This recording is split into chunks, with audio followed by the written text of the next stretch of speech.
O na, nakapag-isip-isip ka na. Sige na, umuwi ka na rito. Kagabi ka pa namin hinihintay.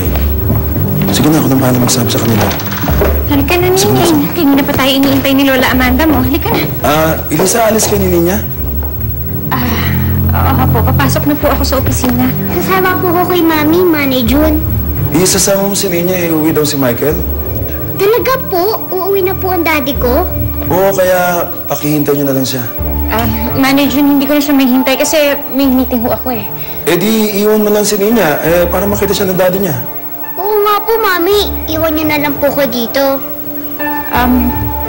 Baby kasi, ayoko kitang iwan dahil wala si Lola Chabeng. Walang magbabantay sa'yo. Ayaw naman kitang iwan sa yaya mo. Baka mamaya kung ano mangyari sa'yo. Eh, Elisa, kami na magbabantay kay Ninya. Tsaka sabi naman ni Michael, pag uwi niya, hindi na siya alis. Kami nang bahala sa bata. Manager, pagkatapos naman na nangyari kay Ninya, hindi ko naman siya basta-basta pwedeng iwan na lang. Gusto ko lang siyang laging kasama. Gusto ko nandito lang siya parate. Pakisabi na lang kay Michael na kung gusto niya makita ang anak niya, antayin niya na lang kami sa pagdating namin. Sigurado ka bang ayaw mo lang mawalay sa mata mo si Ninya o gusto mo lang gantihan si Michael dahil hindi siya umuwi dito? Bossing, meron ba kayong uutos? Dadali ko na sa sasakyan to. Wala na. Start mo lang yung kotse. Susunod na ako.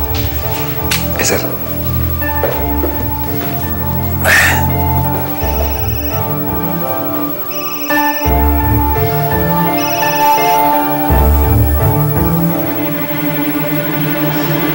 Hello? Hello, Dad? Sophia? Lisa, huwag ka naman makipagtikisan kay Michael. Saka huwag mong gamitin yung bata para gantihan siya dahil hindi siya umuwi. Saka sana ayusin niyo ang problema niyo. Manager, hindi ako nakikipagtikisan sa kanya. Lalong-lalo na hindi ako gumaganti sa kanya. Ayoko lang talagang malayo dito sa anak ko. Sana po maintindihan niyo.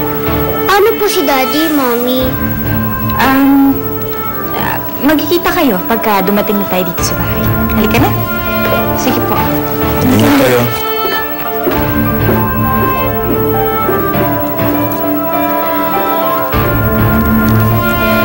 Hello, Michael. Meron akong babalita sa'yo. Pero bad news eh. Thank God, tumawag ka. Ano ba nangyari sa'yo yung bata ka? At saka, ba't umiiyak ka?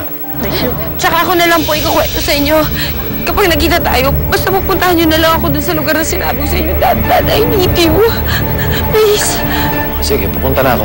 Hintayin mo ako, ha? Thank you, bye.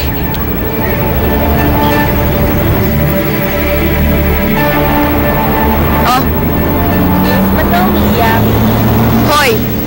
Hindi porkit pinera mo ako ng telepono, may karapatan ka magtanong. Malis ka na nga, umalis na nga kayo! Laga?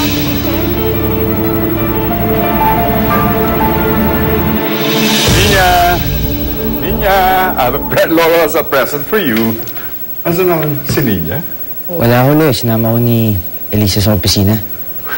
Sa opisina? Eh, ba't naman sinasama pa sa opisina ang bata? Hindi pa raw ko kasi siya kampante na iwan dito yung bata eh. You know what? I think Elisa is really traumatized by what's happening. Baka naman, ayaw niya lang iwan sa akin yung bata. Hindi naman siguro. Huwag kang mag-isip ng ganyan. Lo, ayokong mag-isip eh. Pero yun yung nararamdaman ko. Pakiramdam ko kasi, wala namang tiwala sa akin yung asawa ko.